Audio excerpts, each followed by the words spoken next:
Europe 1 avec la revue de presse internationale à présent. Notre réseau de correspondants sur tous les continents, l'information telle qu'elle est vécue à l'étranger. Qu'est-ce qui fait la une chez vous ?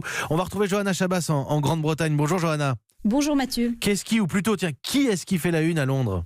C'est le prince Andrew qui a annoncé hier soir par un communiqué qu'il se retirait de tous ses engagements publics. Sa photo est partout ce matin. Le tabloïd Le Daily Mirror prête au deuxième fils de la reine 4 mots. « Je suis désolé maman ». Pardon pour avoir entraîné la famille royale dans l'affaire Epstein. Samedi, dans une interview à la BBC, le prince avait vainement tenté de justifier son amitié avec l'homme d'affaires pédophile et avait farouchement nié les accusations de relations sexuelles avec une mineure. Mais l'interview s'est retournée contre lui de manière spectaculaire, selon le Daily Télégraphe, qui juge ses réponses insupportables, ne montrant aucune compassion pour les victimes.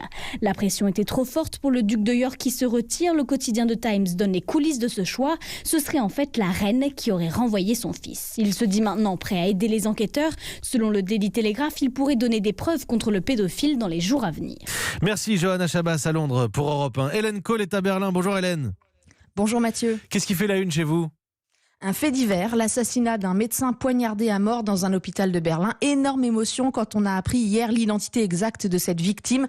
Un médecin exceptionnel, titre le Welt. Mais surtout, c'était le fils d'un ancien président de la République fédérale. Et ce n'est pas un détail, car Fritz von Weizsäcker est justement mort parce qu'il portait ce nom. Le meurtrier, un Allemand de 57 ans, a raconté aux policiers sa haine pour la famille von Weizsäcker. Et le mot barre la une du Bild ce matin. Tout ça parce que le patriarche, dans les années 60, avant de faire carrière en politique, avait travaillé dans une usine chimique qui fournissait aux États-Unis de quoi faire du napalm, ce gaz utilisé pendant la guerre du Vietnam. Bref, il a agi pour venger le peuple vietnamien, titre le tabloïd BZ7. L'homme a été placé en psychiatrie, mais au-delà de ce fait divers, la presse s'interroge ce matin sur les conditions de travail et de sécurité dans les hôpitaux allemands, surchargés, avec de moins en moins de moyens, bref, comme en France. Merci Hélène Cole en direct de Berlin ce matin. Marie Nodacher est au Brésil. Bonjour Marie. Bonjour Mathieu. De quoi est-ce qu'on parle au Brésil ?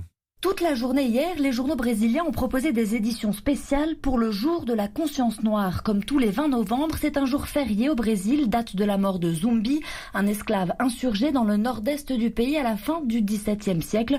Mais pour le président Bolsonaro, pas un mot sur cette date si importante ici, où plus de 50% de la population est noire ou métisse. Comme l'explique un article de la Folha de São Paulo, Bolsonaro n'a parlé ni à la presse ni sur Twitter de cette date. Et au même moment, un député proche de Bolsonaro a détruit une caricature exposée au Congrès à Brasilia qui dénonçait le génocide des jeunes noirs des favelas. Ils sont 3 fois plus à mourir sous les balles des militaires que les jeunes blancs du même âge. Silence des autorités, mais le hashtag Jour de la conscience noire était quand même l'un des plus partagés hier sur les réseaux sociaux. Merci Marie. Nous étions avec vous, Marie Nodacher au Brésil, avec Hélène Cole en Allemagne, avec Johanna Chabas en Grande-Bretagne. C'est la revue de presse internationale tous les matins sur Europe 1.